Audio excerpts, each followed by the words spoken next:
Dinamika dan tantangan Pancasila dalam arus sejarah bangsa Indonesia terdiri dari 5 pokok materi.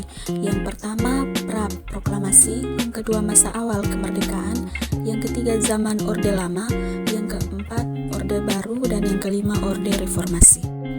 Pancasila merupakan sebuah dasar falsafah negara kesatuan Republik Indonesia dan menjadi dasar serta ideologi negara yang menjadi pandangan hidup bangsa Indonesia serta kekuatan untuk persatuan dan kesatuan dan menjadi bagian dari pertahanan bangsa dan negara. Pancasila adalah satu-satunya ideologi yang dijalankan, dianut, diterapkan oleh negara. Keanekaragaman bangsa Indonesia menjadi salah satu kekuatan Pancasila dalam pemersatu keberagaman yang ada di Indonesia. Era pra-proklamasi.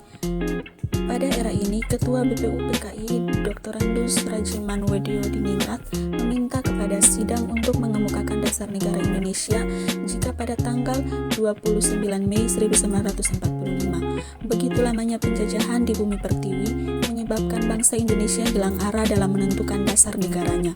Atas permintaan itulah figur-figur negarawan bangsa Indonesia berpikir keras untuk menemukan kembali jati diri bangsanya. Pada sidang pertama BPUPKI yang disahkan pada tanggal 9 Mei sampai tanggal 1 Juni 1945, tampil berturut-turut untuk berpidato menyampaikan usulannya tentang dasar negara. Ada beberapa hal yang terjadi sebelum proklamasi. Yang pertama, dibentuknya BPUPKI dan PPKI. Yang kedua, pengeboman Hiroshima dan Nagasaki. Yang ketiga, Jepang menyerah kepada sekutu. Dan yang keempat, Rengas Dengklok dan penyusunan naskah proklamasi. Era kemerdekaan. Pada era ini dijatuhkannya bom atom di kota Hiroshima oleh Amerika Serikat pada tanggal 6 Agustus 1945 yang mulai menurunkan moral semangat tentara Jepang. Sehari kemudian, BPUPKI berganti nama menjadi PPKI, menegaskan keinginan dan tujuan mencapai kemerdekaan Indonesia. Kemudian dijatuhkan di Nagasaki bom atom yang kedua, dengan begitu membuat Jepang menyerah kepada Amerika dan sekutunya. Dengan adanya peristiwa ini dimanfaatkan oleh Indonesia untuk memproklamasikan kemerdekaannya. Untuk merealisasikan tepat tersebut, maka pada tanggal 16 Agustus 1945 terjadi perlindungan antara golongan muda dan golongan tua dalam penyusunan teks proklamasi yang berlangsung singkat. Era Orde Lama. Masa Orde Lama terjadi selama 20 tahun lamanya, dimulai sejak proklamasi kemerdekaan Indonesia pada tahun 1945 hingga berakhir pada tahun 1966. Orde Lama terjadi pada 3 periode berbeda, yaitu periode 1945 sampai 1950, periode 1950 sampai 1959, serta periode 1959 sampai 1966. Pada masa Orde Lama terdapat 2 pandangan besar terhadap dasar negara yang berpengaruh terhadap munculnya dekret presiden. Pandangan tersebut yaitu mereka yang memenuhi anjuran presiden atau pemerintah untuk kembali ke Undang-Undang Dasar 1945.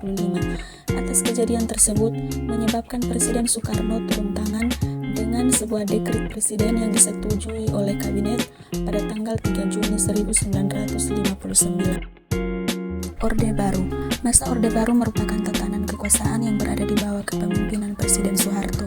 Peristiwa tersebut berlangsung selama 32 tahun, menggantikan masa Orde Lama. Pada era Orde Baru, segala bentuk kehidupan masyarakat Indonesia mengalami kemajuan seperti inflasi menurun dan mata uang nasional yang stabil. Awalnya masa ini untuk menata kembali kehidupan masyarakat, bangsa dan bernegara berdasarkan Pancasila dan Undang-Undang Dasar 1945. Namun pemerintah tersebut dinilai tidak konsisten dalam melaksanakan cita-cita awal Orde Baru. Selama 32 tahun memimpin, ternyata Presiden Soeharto justru mementingkan kelompok-kelompok tertentu saja, sebab terjadinya perubahan masyarakat pada masa Orde Baru karena masyarakat mulai merasa kesulitan mendapatkan kebutuhan pokok. Sistem pemerintahan pada masa Orde Baru terjadi dalam beberapa hal. Yang pertama, menerapkan pengajaran keempat atau pelaksanaan pedoman, penghayatan, dan pengamatan Pancasila di sekolah. Kedua, Soeharto mengizinkan masyarakat membentuk organisasi dengan syarat menggunakan asas Pancasila. Ketiga, melarang kritikan yang menjatuhkan pemerintah dengan alasan stabilitas negara. Era reformasi. Gerakan reformasi terdapat di atas tuntutan rakyat kepada pemerintah. Ketidakadilan terjadi di berbagai bidang seperti politik, hukum, dan ekonomi.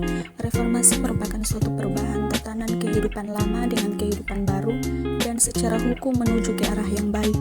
Pola kehidupan masyarakat ikut berubah seiring berubahnya pola pemerintahan dari Orde Baru ke masa reformasi. Perubahan ini terjadi dalam berbagai bidang antara lain dalam kehidupan politik, ekonomi, dan sosial budaya. Berikut ini terdapat beberapa sebab dan akibat terjadinya perubahan masyarakat Indonesia pada masa Orde Baru hingga masa reformasi. Yang pertama, pembangunan tidak merata.